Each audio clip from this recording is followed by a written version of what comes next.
Welcome, everyone. On behalf of your financial advisor, I'm excited to welcome you to this month's Baird Wealth Strategies webinar. Our topic today will focus on year-end tax planning. We're joined today by Kelsey Clair, Senior Tax Strategist here at Baird, as she leads an informative discussion highlighting timely advanced planning items for you all to be aware of leading into year-end. So just quickly here for those of you unfamiliar with Kelsey, she joined Baird in 2020 and is currently the Senior Tax Strategist for Baird's Private Wealth Management Group. Kelsey's role focuses on identifying strategic planning opportunities based on a client's current and future tax situation.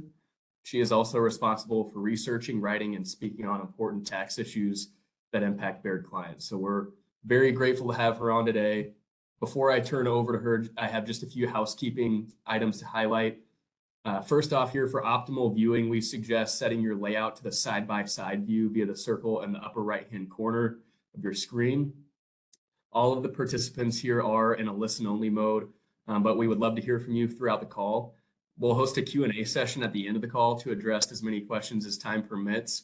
You can submit a question by clicking on the Q&A icon that should be, I believe, in the bottom right-hand corner of your screen. Please just be sure to address your questions to all panelists. Lastly, this presentation is being recorded and will be available along with the slide deck through your Baird financial advisor about a week following today's call. With that, again, thank you all for joining us today. I'll now turn over to you, Kelsey. The floor is yours. Great. Thank you, Corbin. And thank you, everyone, for joining us today. We are already halfway through November, so probably means that I need to start my Christmas shopping. But it also means that we need to start talking about year-end tax planning. So I did want to kind of run through what is on the agenda today. So first, we're going to touch on the 2023 tax data. So specifically, we're going to run through the tax brackets that do apply for the current year. We're going to briefly hit on some of the updates that were included in the Secure Act 2.0. Which I'm sure you've heard about over the last year. We'll take a brief glance at what we could see in 2026 with the Tax Cuts and Jobs Act potentially sunsetting. And then we'll kind of touch on some typical year-end tax planning strategies. So tax deduction planning, charitable giving, Roth conversions, and then we'll wrap up with some reminders before we switch over to Q&A. So I'll jump kind of right into it. So as you can see here, this is our 2023 tax brackets for a married couple filing jointly. Now, if you look at the left-hand side, this is going to be our ordinary income. This is going to include your wages, interest income, non-qualified dividends, retirement plan distributions, short-term capital gains, just to name a few. And this income is going to be offset by any deductions that you're able to claim. So that's generally going to be your standard deduction or your itemized deductions. One thing I like to point out here is just because you're in a marginal tax bracket doesn't mean all of your income is taxed at that rate. So for example, let's say that I'm in the 32% tax bracket. That doesn't mean all my income is taxed at a 32%. Some of it's going to be taxed at a 10%, a 12%, 22, 24. Only the amount over the $364,200, that's the lower end of that 32% threshold, only the amount over that is going to be taxed at a 32%. So if you move on over to the right-hand side, this is our qualified income. This is our long-term capital gains and our qualified dividends. Now that type of income gets preferential tax treatment, so it gets a little bit better rates. The key with these are you don't start from the bottom like you do with ordinary tax brackets. Qualified income is stacked on top of your ordinary income. So your last dollar of your ordinary income is what's going to help determine what your first dollar of qualified income is taxed at. And I say that because it's important to know that if you are going to recognize some more ordinary income in a given year, so maybe you get a large bonus, maybe you do a Roth conversion, that's all ordinary income, and that can technically push your qualified income into a higher tax bracket. Now, it doesn't work the other way around. So if you recognize more long-term capital gains, it's not going to push your ordinary income into a higher bracket. But if you do recognize ordinary income, it could impact your qualified income and the taxation of it. And now in this slide, it looks very similar. It's just the single brackets. So for a individual filing as a single filer. So you'll see it's about half of the joint filing brackets until you get to about that 35% tax bracket. Then the ranges are a lot larger for a single filer when compared to a joint filer. On this slide, you'll see the standard deduction amount. So you'll see both 2022 and 2023, you'll see that there has been a relatively large inflation adjustment from 2022 to 2023. You'll also see on the right-hand side that there is an additional standard deduction available for those that are at least 65 and up or are blind. So if you look at a married couple, for example, who are both over the age of 65, their 2023 standard deduction is going to be at $30,700. Now that's the $27,700 plus the $1,500 times 2.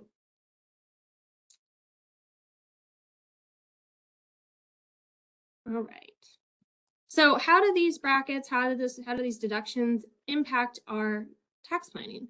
So if, generally if income is going to be similar to next year, if your filing status is going to be the same, the general rule is going to be accelerate your deductions and defer your income to the extent you can.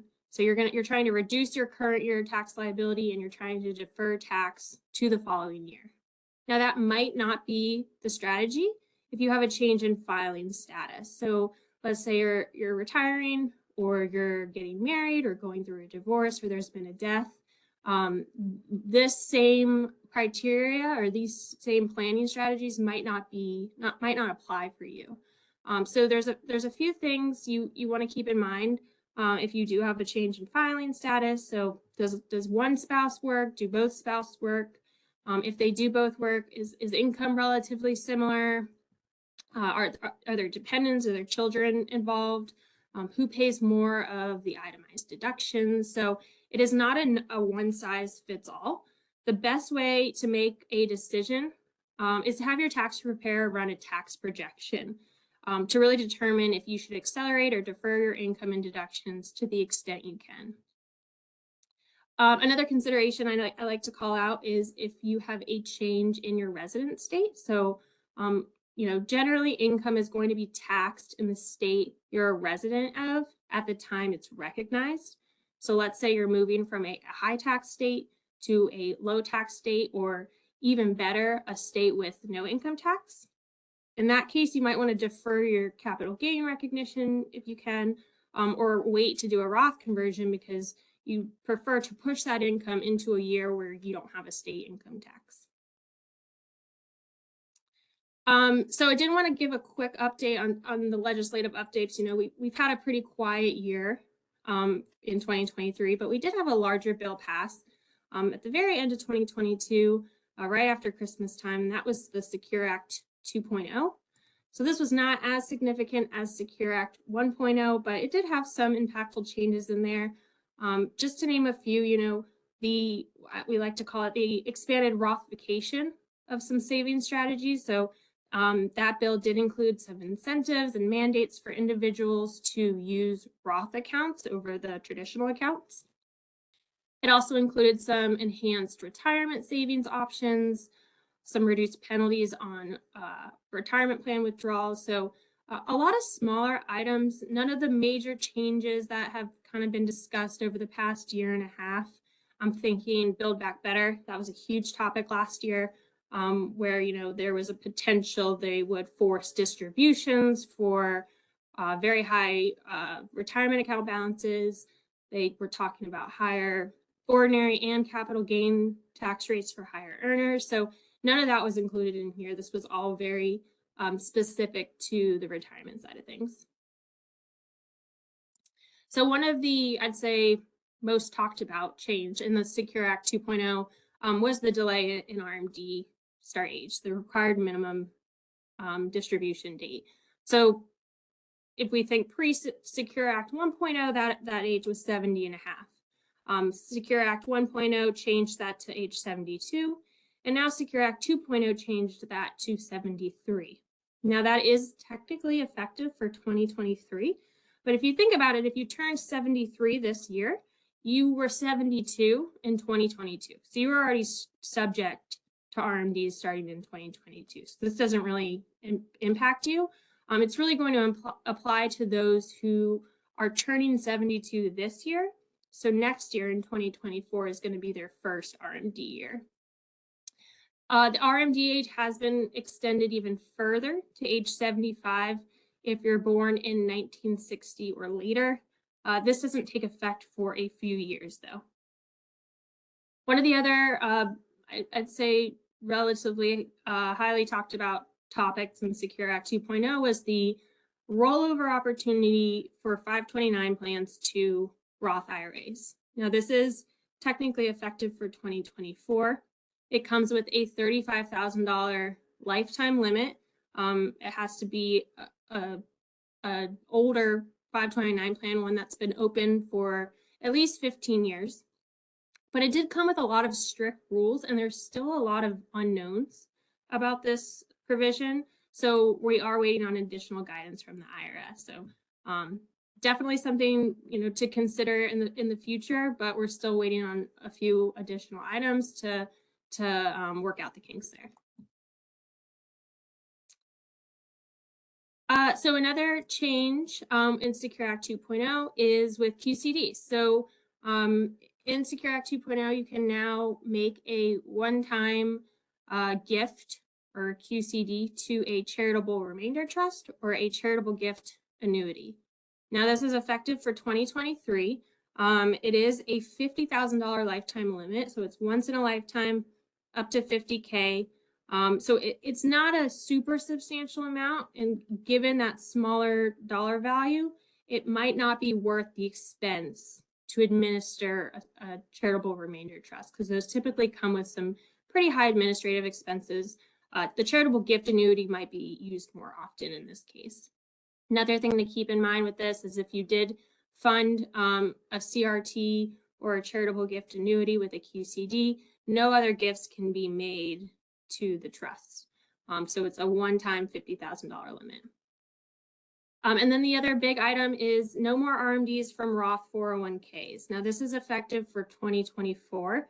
So if you do have a Roth 401k, you still have an RMD for the current year for 2023. But this change does make the Roth 401k more comparable to Roth IRAs, which currently don't have RMDs. So there was always kind of an urgency to roll your Roth 401k to a Roth IRA because of these RMD rules. That urgency goes away with this. So I mentioned the Rothification. So included in the bill were some new Roth style SEP and simple IRAs. These are technically effective for 2023, but the IRS has not given much of any guidance around this.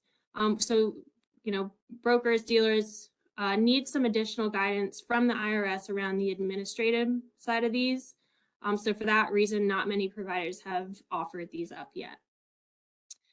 Employer 401k match, the bill allows those to be made to a Roth account. Currently, employer matches are made to a pre-tax account. So this allows employers to make that match to a Roth account if the employee elects to do so. That's effective for the current year. It will be taxable income to the employee, but keep in mind employers are not required to do this. So the employer would actually have to amend their plan to adopt this provision. The catch-up amount is scheduled to increase for individuals age 60 through 63. Now, this isn't effective until 2025, but currently, if you think about what the catch-up is, it's $7,500 for 2023, effective in 2025. Once you turn age 60 through 63, that catch-up amount will be adjusted upwards to $10,000, adjusted for inflation. And then there's also a rule for high earners. And for a high earner is one who has had prior year wages exceeding $145,000. Now they're saying those high earners, they have catch-up contributions. They need to be made to a Roth account, a Roth designated account. So like most of these provisions, we are still awaiting further guidance on this, and employers, they need more time to kind of set up the procedures to track this. So while this was supposed to take effect in 2024, next year, it has been pushed to 2026, which will allow employers a little bit more time to adopt it. All right, let's move into the 2026 tax landscape. So the TCJA, or the Tax Cuts and Jobs Act, that was a bill that was passed in late 2017. It was passed during the Trump administration. So most of the provisions included in that bill came into effect in 2018. Now they are expected to sunset or expire at the end of 2025. So in 2026, we could see a lot of changes from our current tax structure. If it does truly expire, we can expect to see some changes in the tax rates and the brackets. I'll kind of show you a visual of that in just a minute. We'll see lower standard deduction amounts. The itemized deduction phase out will return. That was called the PEAS limitation. The expiration of the $10,000 state and local tax cap, return of miscellaneous itemized deductions. So that's, if you think of your tax prep fees, your investment advisory fees, those could all return. Personal exemption return, AMT likely to become more of an issue again. So with the Tax Cuts and Jobs Act, alternative minimum tax became much less prevalent. They changed the calculation pretty drastically. So a lot less people were subject to AMT. If that calculation returns, we could probably see much more people subject to AMT. Reduction in child tax credit, pass-through business deduction, that's that QBI deduction, also called the 199A deduction, that's set to expire. And then we've got some estate tax changes, which I'll come back to in just a sec. So as promised, here is kind of a projection of what we could see in 2026. So you'll see that the tax rates themselves increase about 3 to 4%, but not only do the rates go up, but the point at which they take effect happens sooner, so at a lower income level. This is a very rough estimate. We built in some inflation adjustments. We ultimately don't know what we're going to see in 2026, but if TCJA sunsets as it's scheduled to as of now, this is kind of ballpark what we can expect. So the other big shift we can expect to see is the change in the lifetime gift tax and estate tax exemption, the unified credit, also called. So in 2018, that exemption amount doubled. So if the Tax Cuts and Jobs Act does in fact expire, we can probably expect it to revert back to that lower amount adjusted for inflation come 2026. Now the current exemption is 12.2 million. So if we look at half of this, that's about 6.5 projected to go away at the end of 2025, although that could be a little bit higher due to inflation adjustments. But the key here is to think that this is a use it or lose it structure. So you want to be really careful about using a portion of this exemption, because the remaining exemption is going to be treated as being used first. And just to kind of explain that a little bit better, so let's say I use $5 million of my current $13 million exclusion by making a gift to my children. Now, if I make no additional gifts and come 2026, that exemption drops down to 6.5 million. Now, I only have 1.5 million of my exemption left, since that 5 million I gifted already was taken away from that new exclusion amount. So the only way to really benefit from the full 12.92 mil is to utilize that full amount prior to sunset. So what do individuals need to do from a planning perspective? We did try to split this into 3 buckets. So we look at couples with a combined net worth of over 30 million. They're very likely going to be subject to an estate tax, regardless of the Tax Cuts and Jobs Act sunsetting. So they really want to consider utilizing, those higher exemption amounts while they're available. Now, if we look at couples with a combined net worth of below 15 million, they're probably going to be okay. Even the exemption even if it drops back down, it's likely not going to be an issue for them. That doesn't mean that estate planning is not important for those individuals, but the 40% estate tax is likely not something to be too concerned about. So that brings us to the couples that are in that middle point. So those with net worth between 15 mil and 30 million, they might have an estate tax issue. They might not. So it kind of comes down to, will the sunset happen or not? But it does make it a much more difficult planning environment for them. And like I said earlier, you can't just give away the amount that's going away. And that's because when you do make a gift, it is treated as first coming from the exemption that remains after sunset. So if you want to use the full amount, you have to give away the full 12.92 to benefit from that temporary increase. So it's obviously not something that a lot are likely or very eager to do right now. So you could consider maybe utilizing one spouse's exemption before expiration, maybe through a SLAT, through lifetime gifting. But the key here, I'd say, is to start talking to your attorneys now. I wouldn't wait until 2025 because they are very likely to be very busy due to this Tax Cuts and Jobs Act sunsetting. So it is possible that if you get in too late, you won't be able to get your planning done in time. So I just make those connections sooner rather than later.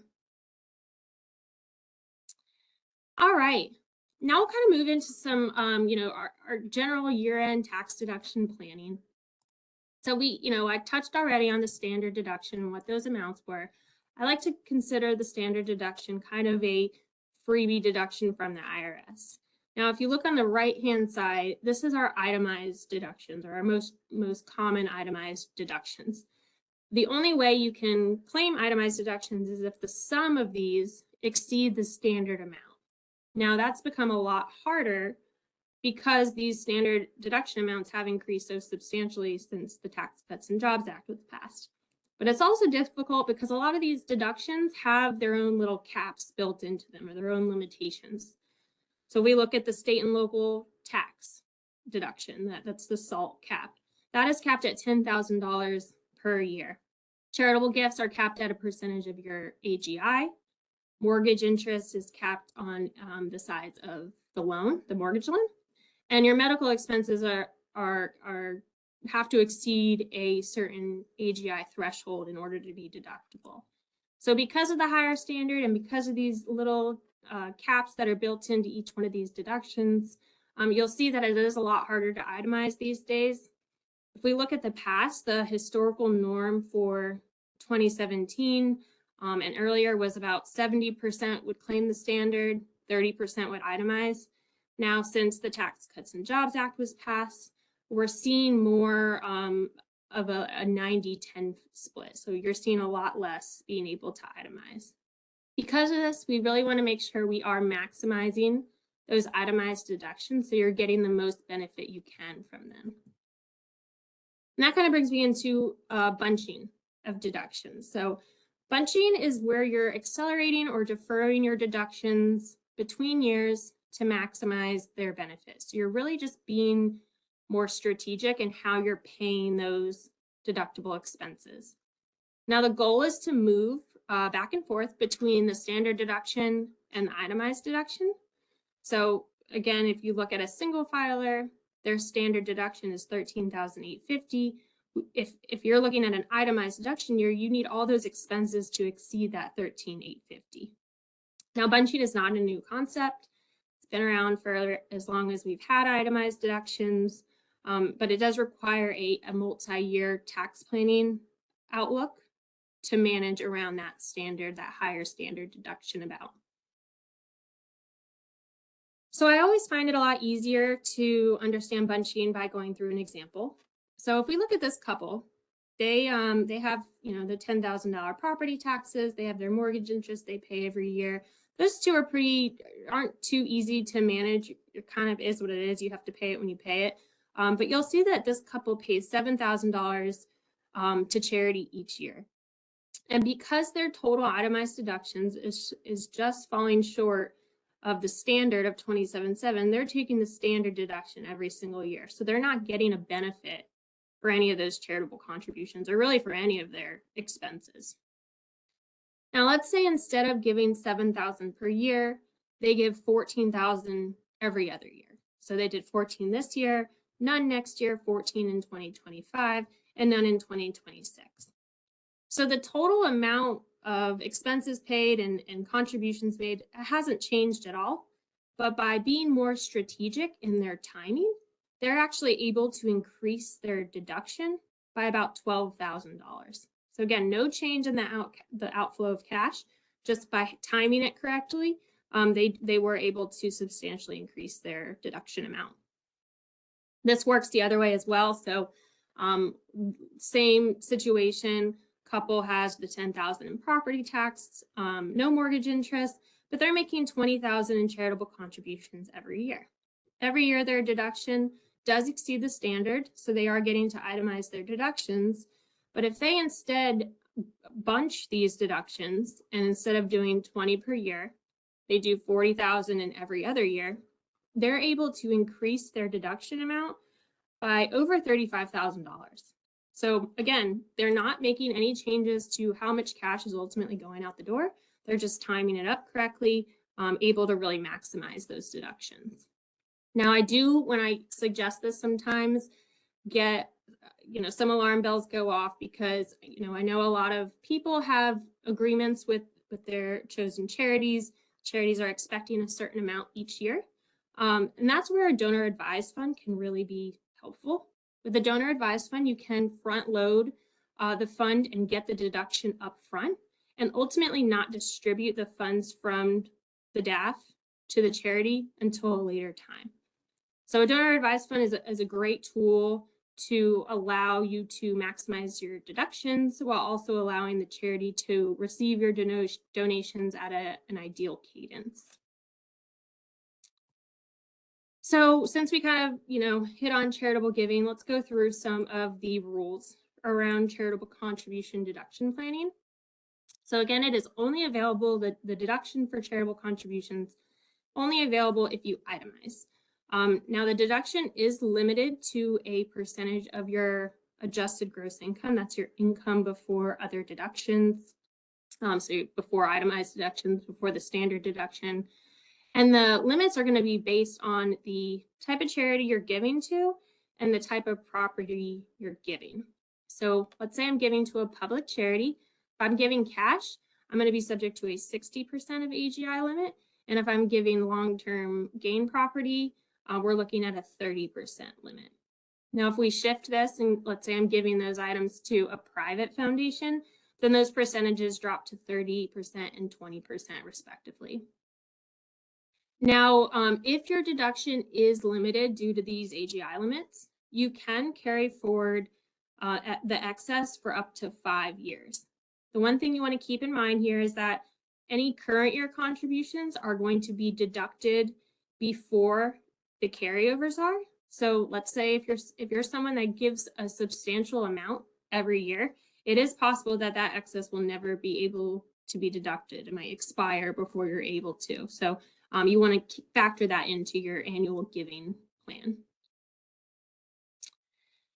Now, if we talk a little bit more on, the types of property given. So if we're talking long-term appreciated securities, that's generally stock held for more than 1 year. You're going to get a deduction equal to the fair market value of the stock. And that's going to equal the average of the high and low on the date of the gift. Now, I'd say with long-term appreciated securities, you actually are kind of getting a double benefit because not only are you getting the deduction for the fair market value, you're also avoiding the capital gain recognition. So it's definitely one of our favorite tools to donate. And those can be donated directly to the charity, or it can be donated to a donor advised fund, which I mentioned earlier. Now, if we have short-term appreciated securities, those are held for 1 year or less. The deduction is actually going to be limited to your cost basis. So you're kind of losing out on the value of that appreciation. So generally, we do say that long-term stock is more advantageous to give than short-term stock.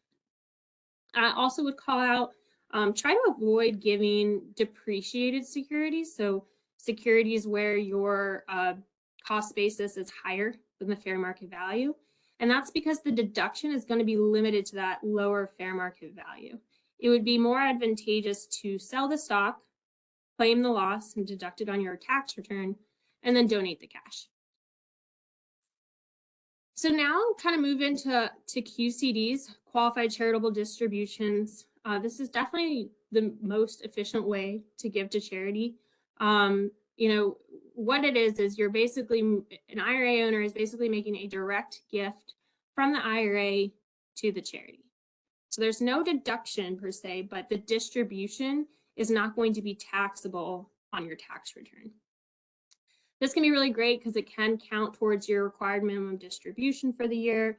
That's not to say it's limited to your RMD. You could do an amount over and above your RMD, or you could take an RMD, keep that RMD, and still do a QCD. So while it is a great perk that it can satisfy your RMD, it doesn't have to do so. There are a few, other rules to keep in mind. So there are age requirements with this. You have to be at least 70 and a half at the time of the gift to be eligible for the QCD. It can also come from an inherited IRA as long as you as the beneficiary are 70 and a half. So it doesn't matter what the deceased age was when they passed, as long as the beneficiary is 70 and a half, you can utilize a QCD. There is also a dollar limit to this. So you cannot do more than $100,000 in QCDs per IRA owner per year. Now that 100,000 has been the same over the past few years, but thanks to Secure 2.0, that 100,000 is actually going to be indexed for inflation starting next year.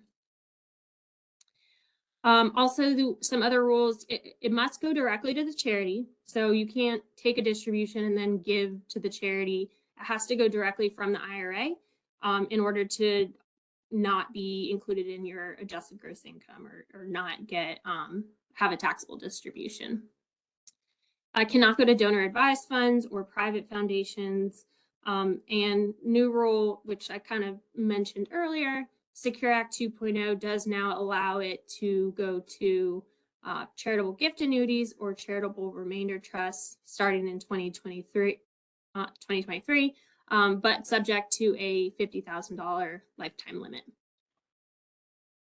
One other thing I do like to call out when it comes to QCDs is whenever you do a QCD or anytime you take any distribution from an IRA, the tax form you get after year end is a Form 1099-R.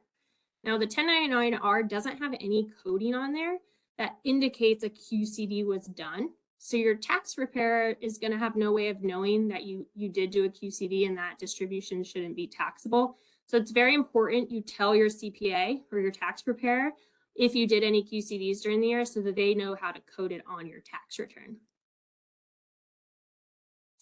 So a few benefits of the QCD. So distributions are tax-free, which is great. You're giving you're getting a benefit for the gift that otherwise wouldn't be available. You're also able to give away retirement assets while keeping your taxable assets intact, which generally have preferential tax rates. Also, QCDs can help keep your AGI lower. So that's where that tax-free distribution comes into play. You want to keep your AGI lower because AGI is used for a lot of different calculations. So it can reduce or keep your Medicare premiums lower under IRMA. It can help avoid the 3.8% net investment income tax, can make medical expenses easier to deduct due to that 7.5% AGI floor, and it can potentially reduce the taxable portion of your Social Security benefits. So, doing a QCD, if you're looking at giving cash out of pocket or utilizing a QCD from an IRA, QCDs are generally the preferential way because you are getting these additional tax benefits. All right, so now let's move into Roth conversions. Roth conversions is always a hot topic at year end. And for those that are not familiar, a Roth conversion is when you are withdrawing funds from a traditional IRA and redepositing it into a Roth IRA. Now, this can be done in a trustee to trustee transfer, which is the most ideal method. Could be done in a 60-day rollover where you're getting the funds and then within 60 days depositing them in the IRA or Roth IRA within that 60 days. It can be made in kind or it can be done in cash. And you could also do, a traditional 401k to a Roth 401k or to a Roth IRA. That's also considered a Roth conversion. And the benefit of a Roth is it allows the dollars in that account to start growing tax-free. Also, another perk is they are Roth IRAs and now Roth 401ks starting next year are not subject to those RMDs anymore. So Roth is definitely a great tool to be able to pull funds from your retirement account tax-free in the future. Now, if you have any deductible contributions and any earnings in your traditional IRA, those are going to be taxable in the year of conversion. So the only dollars that are not going to be taxable are your non-deductible contributions. Generally, non-deductible contributions are going to be exactly that, those non-deductible contributions you made to your IRA each year, and you would have reported that on a Form 8606, or it's going to be your voluntary after-tax contributions made to a 401k plan, if the plan allows for it. A few other key points to keep in mind: a Roth conversion is going to be taxed at ordinary income rates. So if you think back to that slide where we saw our tax brackets, it's going to be on the left-hand side. So those higher brackets that it's going to be subject to. It can trigger IRMA, so it can trigger an increase in those Medicare premiums, and a recharacterization is no longer available. So you previously, years ago, could recharacterize the conversion. So you did a conversion, and then if you decided later in the year you ultimately didn't want to do that, and you could recharacterize it back to the traditional account, that was eliminated. So if you do a Roth conversion, you're stuck with it. So that's just something to keep in mind. I will say the first question we usually get is how much to convert, how much should I convert? But before that, you really want to determine if a conversion makes sense to you.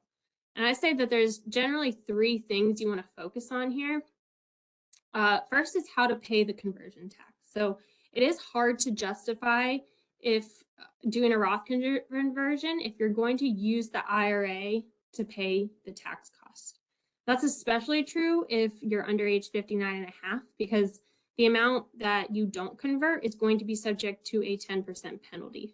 So you generally want to pay the conversion tax with outside funds. So typically, if you have a savings account or a taxable account elsewhere, you typically want to use those funds to cover the tax bill on the conversion. You also want to consider your tax brackets. So it is best to convert in a year where your marginal rate is lower than your projected rate when you plan to take your IRA withdrawal. So that's usually RMD age. So you want to do it when income is low.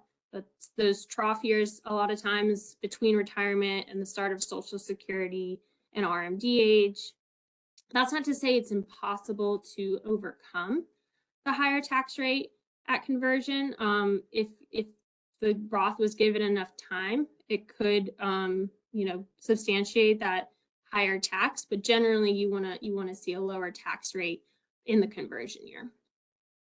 And then the third question you kind of want to ask is, when do you plan to withdraw from that Roth account? So the longer the Roth has time to grow, the more effective the conversion strategy is. It needs time to grow tax-free to make up for accelerating that tax cost. So this is really ideal for excess IRA money that won't be needed to fund retirement. It's also great to build kind of a tax-free bucket for your heirs. All right, so now let's wrap up with some few year-end reminders. So tax loss harvesting is always a great thing to look at towards year-end, especially if you want to offset some capital gains. Just as a reminder, if you do have a net capital loss, that's when your capital losses exceed your capital gains during a year. If you have a net capital loss, up to $3,000 of that can offset your ordinary income. And if there's any excess, that unused amount can be carried forward indefinitely. It can be used to offset future capital gains. The one thing you want to keep in mind, though, when you are engaging in tax loss harvesting is the wash sale rules. So basically, the wash sale rule says that if you sell a security for a loss and you repurchase that security or a substantially identical security within 61 days, so that's 30 days before and 30 days after the sale, then that will be considered a wash sale and that loss will be disallowed. So if you are, considering selling a stock to harvest the loss, but you don't necessarily want to lose out on the potential growth of that, you might consider purchasing stock with similar exposure or a mutual fund that targets the same industry. Another thing to keep in mind, and I always like to touch on, are tax payments. So our general rule is pay in as little as possible without getting hit with an underpayment of estimated tax penalty. So to do this, you either can pay in the lesser of 90% of your current year tax, so that's going to be your 2023 tax liability. Now that can be hard to predict with certainty, especially if you were looking at this earlier on in the year. You don't ultimately know what's going to show up on what's the exact tax liability is going to be on your tax return. So that's where the safe harbor amount comes into play. So if you don't want to use the 90% threshold, you can use 100% of your prior year tax liability. So that's going to be your 2022 tax liability in this case. Now, if your AGI was greater than 150,000, that percentage increases to 110%. So if all else fails, making sure you pay in 110% throughout the year of your prior year tax liability will avoid an underpayment of estimated tax penalty. If you are someone that, let's say, income is going to be much less in 2023 than it was in 2022, you might want to, engage with your tax preparer and have them run a tax projection, because if you go based on your last year's tax, you might be significantly overpaying or prepaying your tax liability, and that's essentially an interest-free loan to the IRS. So to the extent you can, and if your income is going to drop significantly in 2023, that's when you might want to look at the 90% threshold. Another thing to keep in mind is, even though, we're saying pay as little as possible throughout the year, make sure you have enough liquidity to cover that remaining tax liability come April, if any. So even if you're going to, let's say, extend your return, remember that extension is an extension of time to file. It is not an extension of time to pay. So even if you file an extension, you still have to estimate your tax liability due and make that payment. So just make sure you have the liquidity to cover that come April. And then state income tax payments, that kind of differs from state to state. I'd say generally they most of them follow a pretty similar schedule for federal, and their safe harbors are usually pretty similar. Some of them don't have 110%, some just have 100, but best practice is just check with your state tax requirements. So that brings us to tax payments. So there's a few ways you can make payments to your tax account for a given year. Application of prior year tax refund. So that's just an election you make directly on your filed tax return. If you do have an overpayment, you can ask to have that amount applied to the following tax year. Withholding from your W-2 and your IRA, that's probably the easiest way and ensures that you're paying it evenly throughout the year. And then lastly is those quarterly estimated tax payments. So that can be technically done through a voucher. But one thing I will say is, given COVID happening and how backed up the IRS is, I wouldn't recommend mailing anything to the IRS right now. If you do need to make a quarterly estimated tax payment, I strongly encourage you to use their website. They have a direct pay system on irs.gov. It's very secure. It provides you with confirmation, and you'll know for sure that they have record of that payment. That way you're not having to worry about, did they lose the check? Am I going to get dinged on not making enough payments? This is just the safest option for you. And then know your deadline. So, we're approaching 12/31. That's probably the biggest one. The 12/31 is when your 2023 RMD has to be taken if you turned 73 in the current year or earlier. It's the deadline to make contributions to your employer retirement plans. So if you have 401k, 403b plans, make those by 12/31. Also is the deadline to make any charitable contributions and make them count for the 2023 tax year. Now, going back to those quarterly estimated tax payments, January 16th is the due date for the fourth quarter federal estimated tax payment. It might apply the same with your state, but some states do require a 12/31 fourth quarter payment deadline. So just check with your state on that piece. April 1st, 2024, that's going to be the deadline to take your 2023 RMD if you're over age 72 and you delayed taking from your employer qualified plan due to the still working exception. So once you hit RMD age, if you're still working, you generally can delay starting your RMDs. But if the year you do retire, you must start taking those RMDs. So if you're retired in 2023, April 1st of the following year is the deadline to start taking that first year RMD.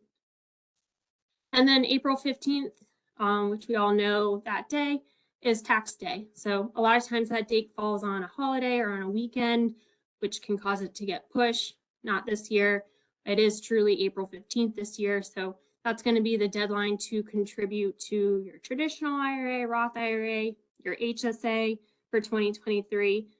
It's also, of course, the deadline to file your 2023 tax return or extension. And just remember that any payment due is still due on this day, even if you file an extension.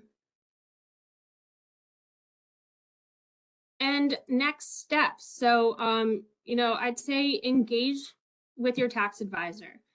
See if you can get them to run a year-end tax projection for you, kind of see where you land from an income tax perspective, what you should be owing come April. If you need to, make any quarterly estimates or need to update your withholdings for the last couple pay stubs, this is really your best bet in determining where you kind of stand from an income tax perspective. It also is going to be your best bet in determining what planning opportunities will be best for your specific situation. I also say consult and engage with your Baird advisor. So if you heard any tax planning opportunities on this call, or if you've read about any additional opportunities you want to discuss further, reach out to your Baird advisor and they can engage with you there. And then I'd say refer to bairdwealth.com. So we have a lot of good resources on there. We have some literature around tax planning strategies, the recent legislative changes. You'll see the Secure Act 2.0 information in there. The mailing dates for our 1099s. Those are not out yet, but they are coming soon, so keep a lookout for those. And then, of course, our 2023 tax facts. So that can also be found on Baird Wealth. These kind of run through those tax brackets we saw earlier today.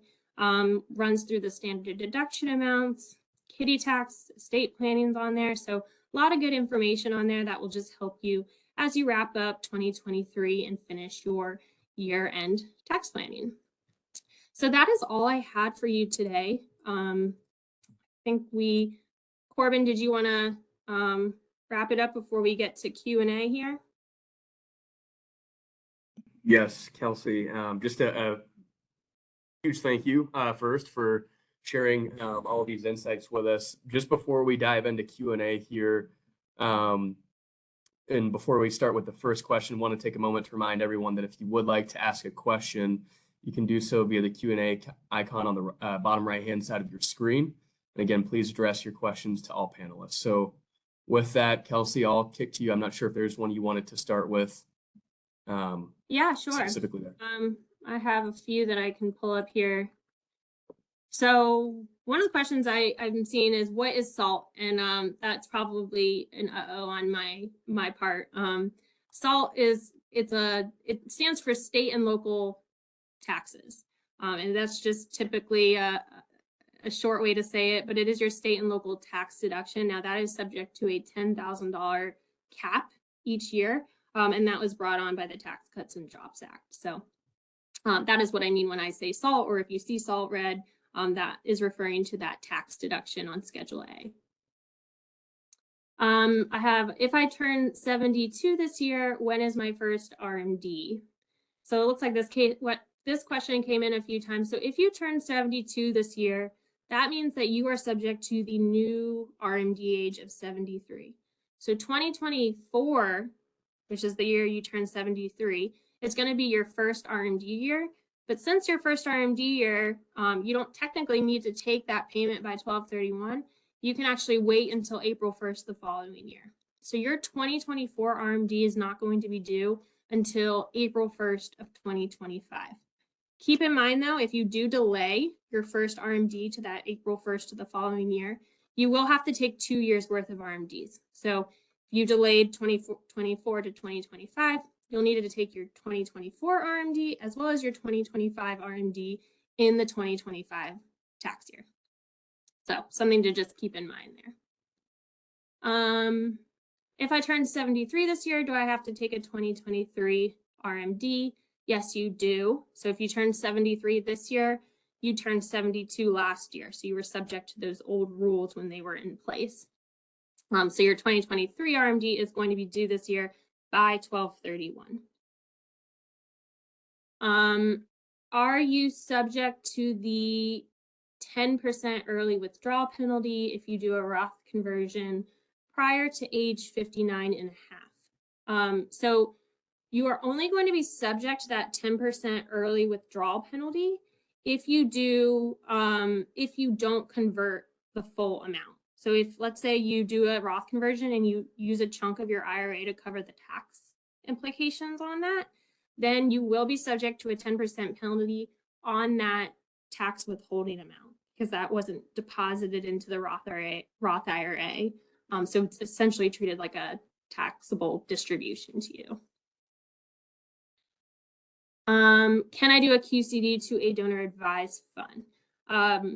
You can, but it won't count as a qualified charitable distribution. QCDs cannot technically be made to donor advised funds. So if you did, let's say you did somehow do that and the donor advised fund accepted it directly from the IRA, what would happen is you would have to report the taxable distribution on your 1040, and then you'd be able to claim that contribution as a deduction on your Schedule A. Now, again, you would only be able to utilize this if you itemized your deductions. So that's why you generally, you'd like to circumvent that and just make sure it's a true QCD and make it go directly to the public charity. Let's see if any other ones came through. How do you communicate to the charity that you made a QCD? So typically when you make a QCD, the charity will get notification that they received a payment from a IRA account, and they should actually issue you a letter that will indicate that they received, if it was cash, they received X amount of cash. If it was in kind, so if it was maybe stock, they will provide a document detailing what was given to them and from what source, as well as the date. It should have a lot of other good information. The one big item on a charitable donation receipt that I see a lot of charities actually miss, so if they don't have it on there, you probably want to reach back out and just make sure that they can modify the letter to include this, is an indication that no goods or services were received in exchange. So that's kind of a sticking point with the IRS. If you were to get audited and you had a letter and it didn't have that language in there, there is a possibility they would disallow the QCD or disallow the deduction entirely. And that's because there has to be an indication somewhere on that letter that says no goods or services were received in exchange for this donation. And I'm just kind of weeding through there here to see if there's any others. Is it possible to make an IRA contribution and then roll it over to a Roth IRA almost immediately before there are any capital gains? Yes. So it sounds kind of like what you're referring to is a backdoor Roth strategy. So for people that cannot make a direct contribution to their Roth IRA, that's usually due to income limitations, their income is too high. What some people do is make a non-deductible IRA contribution to their traditional IRA. So they're making a contribution, they're just not taking the deduction for it, and then they're converting that amount to the Roth. Now that's a great strategy to kind of circumvent the rules around the income limitations for Roth IRAs. The key with that though is the only way for that to work is if you don't have any other pre-tax assets in your traditional IRA accounts. So if you did have some pre-tax assets in your traditional IRA, when you would do the conversion, a portion of that conversion would be taxable because there's something called a pro rata rule, where you have to look at your full traditional IRA balances to determine how much of the conversion is taxable. So it's like it's literally what it sounds like, a pro rata calculation of how much is tax-free versus taxable. I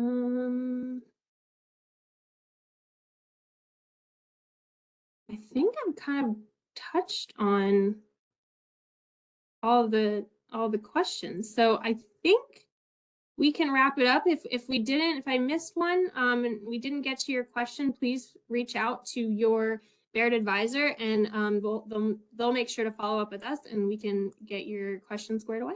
But aside from that, I think we are good to go and call it a wrap. Kelsey, thank you so much. Just before everybody hops off, wanted to make a quick note. For those of you who would like to review today's presentation or share it with a friend, family member, or colleague, this session has been recorded and will be made available in approximately a week following this call through your Baird advisor or via bairdwealth.com. If we were not able to address your question, as Kelsey mentioned, feel free, reach out to your Baird contact. They'll be able to connect you with the appropriate resource to get your question answered. So with that, thank you, Kelsey, again. Thanks everybody on the line. Hope that this was a valuable use of your time. Enjoy the rest of your day and look forward to talking to you soon.